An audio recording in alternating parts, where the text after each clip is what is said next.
우리가 읽은 고린도전서 15장에서부터 부활이 없다라고 주장하는 자들에게 사도 바울은 비판을 가하고 있습니다.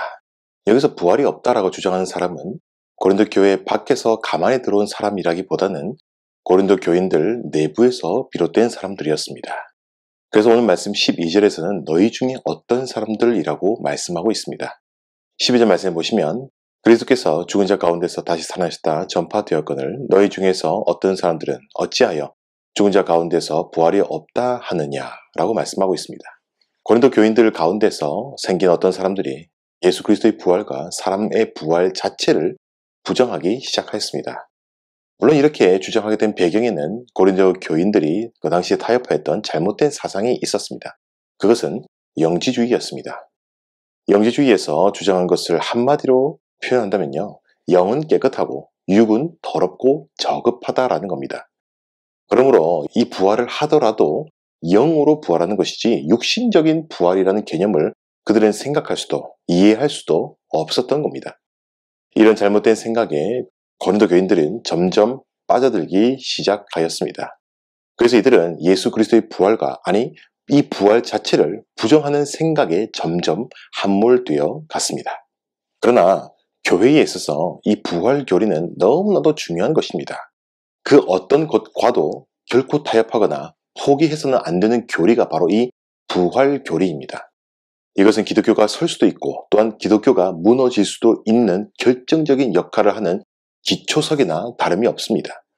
하나님께서 타락한 인류의 구원을 위해서 역사 가운데서 놀라운 일을 행하셨는데 그것은 크게 예수 그리스도의 죽음과 부활입니다.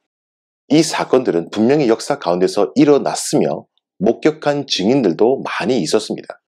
그래서 5절에서부터 예수 그리스도의 부활을 본 자들이 12제자, 500여 형제, 야고보 모든 사도, 그리고 사도 바울이 있다라고 말씀을 하고 있는 겁니다. 부활은 분명히 있으며 예수 그리스도께서는 분명히 부활하셨습니다. 예수 그리스도의 죽으심과 장사되심, 그리고 이 부활은 역사적인 사실이며 무너질 수 없는 기독교 복음의 근거이며 핵심입니다. 이 부활이라고 하는 것은 어떤 사람이 조작하여 낸 것도 아니고 주관적인 경험도 아니며 사도들과 수많은 증인들을 통해서 목격되고 증언된 역사적인 사실입니다. 오늘의 말씀은 사도 바울이 전한 복음의 핵심으로서 이 부활 사건을 강조하고 있습니다.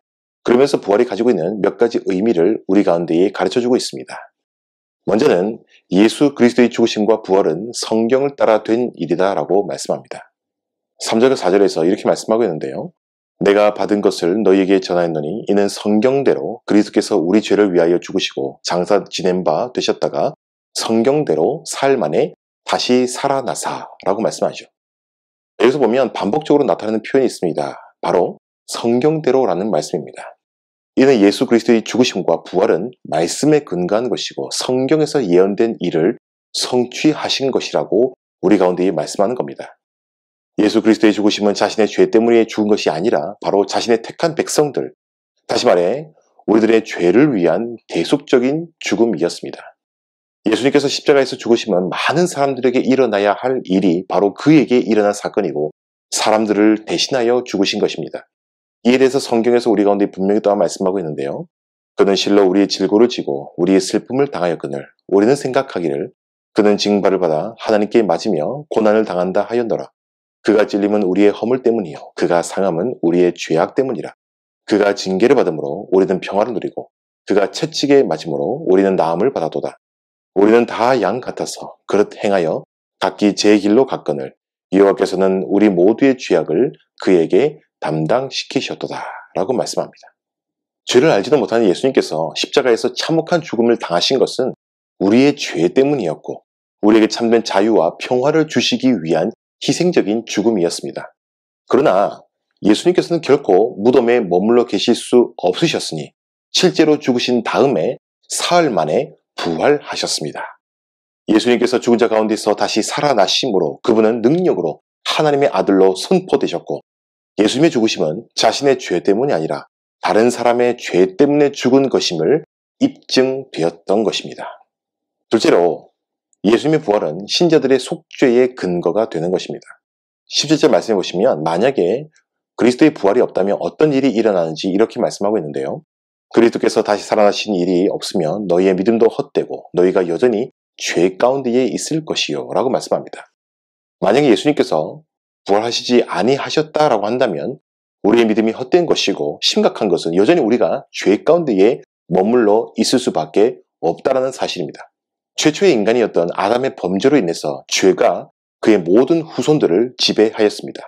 죄가 사망 안에서 모든 아담의 후손들에게 왕노릇하고 있었습니다. 왜냐하면 아담은 그 안에서 태어날 모든 인류의 대표자로 지음을 받았고, 또한 모든 인류의 대표자로서 하나님께 범죄하였기 때문에 죄가 모든 인류에게 임하여 모든 사람들을 단 한 명도 예외가 없이 사망으로 끌고 갔습니다. 21절 말씀에 보면 이렇게 말씀하고 있는데요. 사망이 한 사람으로 말미암아 죽은 자의 부활도 한 사람으로 말미암는도다 라고 대표성 원리를 말씀하고 있습니다. 그러나 둘째 아담이자 마지막 아담으로 오신 예수님께서 십자가에서 죽으심으로 죄와 사망의 권세를 깨뜨리시고 그를 믿는 모든 자들에게 부활의 생명을 얻는 길을 열어주셨습니다. 행한 것이 없이 우리가 그를 믿을 때에 그가 행한 모든 의가 우리 가운데 그대로 전가가 되고 거저 주시는 하나님의 의를 받게 되는 것입니다. 믿는 우리가 부활 생명을 얻게 된 것은 전적으로 예수 그리스도의 부활 사건에 근거한 것입니다. 오늘 말씀처럼 만약에 부활이 없다라고 한다면 사람들이 아무리 발버둥 친다 하여도 죄 가운데서 벗어날 수 없고요. 사망 권세에서 자유할 수가 없습니다. 마지막으로 예수 그리스도의 부활은 내세의 소망의 근거가 되는 것입니다. 만약에 예수님께서 부활하시지 아니하셨다면, 다시 말해 예수 그리스도의 부활이 없다라고 한다면 신자들은 여전히 죄 가운데 있을 것이기 때문에 그 어떠한 소망도 없습니다. 심지어 우리의 모든 수고가 헛되고 이 세상에서 가장 불쌍한 사람이 되고 이 세상에서 가장 어리석고 미련한 사람이 됩니다. 왜요? 잊지도 않은 예수, 잊지도 않은 부활을 가지고 그렇게 살기 때문에 그렇습니다. 그러나 예수 그리스도께서 부활하셔서 친히 모든 잠자는 자들의 첫 열매가 되셨다고 증거하고 있습니다. 20절 말씀을 보시면 이렇게 말씀하고 있는데요. 그러나 이제 그리스도께서 죽은 자 가운데서 다시 살아나사 잠자는 자들의 첫 열매가 되셨도다 라고 말씀하죠. 여기서 예수 그리스도께서 부활의 첫 열매가 되신다라는 사실은 아주 중요합니다. 이 첫 열매란 농부들에게 본격적인 추수가 있을 것임을 미리 보여주는 것입니다. 마찬가지로 예수 그리스도의 부활은 그를 믿는 신자들의 본격적인 부활이 있을 것임을 우리 가운데 미리 보여주는 전주곡이나 다름이 없습니다. 그러므로 예수 그리스도의 부활을 바라볼 때에 그를 믿고 구원받은 우리 역시 그와 같은 모습으로 반드시 부활할 것임을 미리 바라보고 기뻐할 수 있는 줄로 믿습니다. 그래서 이 세상에서 그 어떤 고난과 역경도 악한 세력들도 심지어는 죽음조차도 우리에게서 기쁨을 빼앗을 수가 없습니다.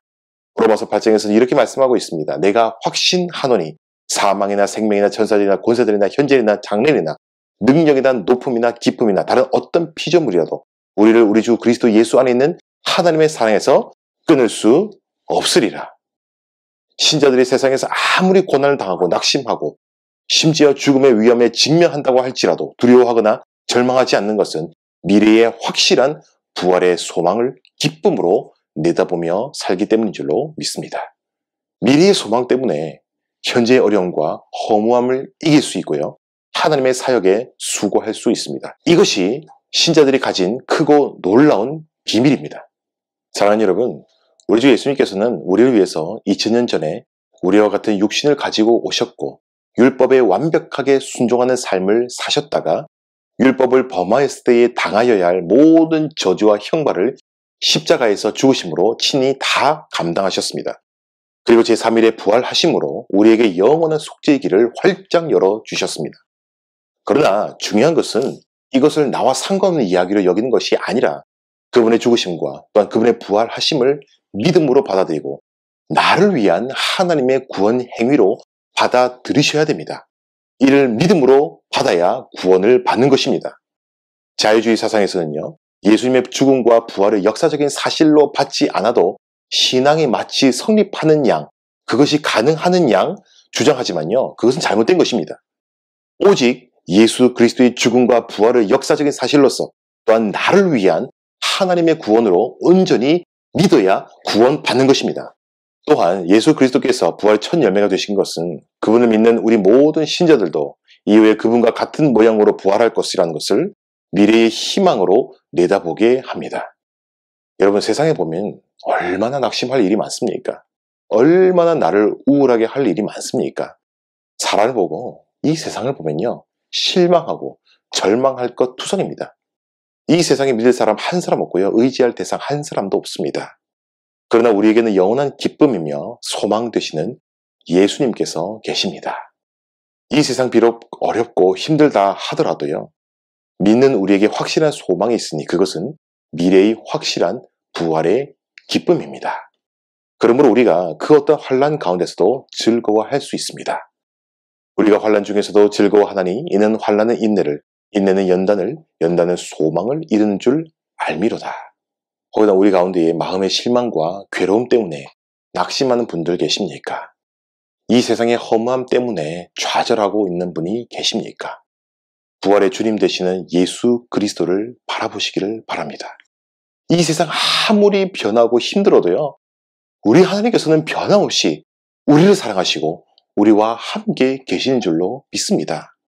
우리를 결단코 고아처럼 내버려두지 아니하시고 어미새가 알을 품듯이 우리를 안으시고 우리를 안전하게 이끌어 가십니다.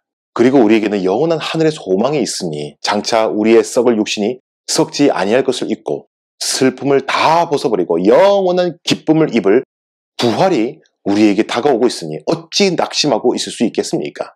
어찌 믿는 우리가 우울해하며 그렇게 머물러 있을 수 있겠습니까? 어찌 우리가 잠잠히 있을 수 있겠습니까? 사랑하는 여러분, 바라기는 무조건적으로 베풀어 주시는 하나님의 사랑과 은혜가 참으로 놀라움을 기억하시고 감사하시기를 바랍니다. 오늘 하루를 사시더라도 감사와 감격 속에서 살아갈 수 있는 그러한 소망이 우리 가운데 있기를 간절히 소망드립니다. 그리고 잃어버린 부활의 소망을 회복하여 우리로 이 세상의 괴로움과 슬픔을 넉넉하게 이기게 하시는 하나님의 능력을 경험하며 살 수 있는 복된 우리 모두가 될 수 있기를, 그러한 교회가 될 수 있기를 우리 주 예수 그리스도의 이름으로 간절히 소망드립니다. 감사합니다.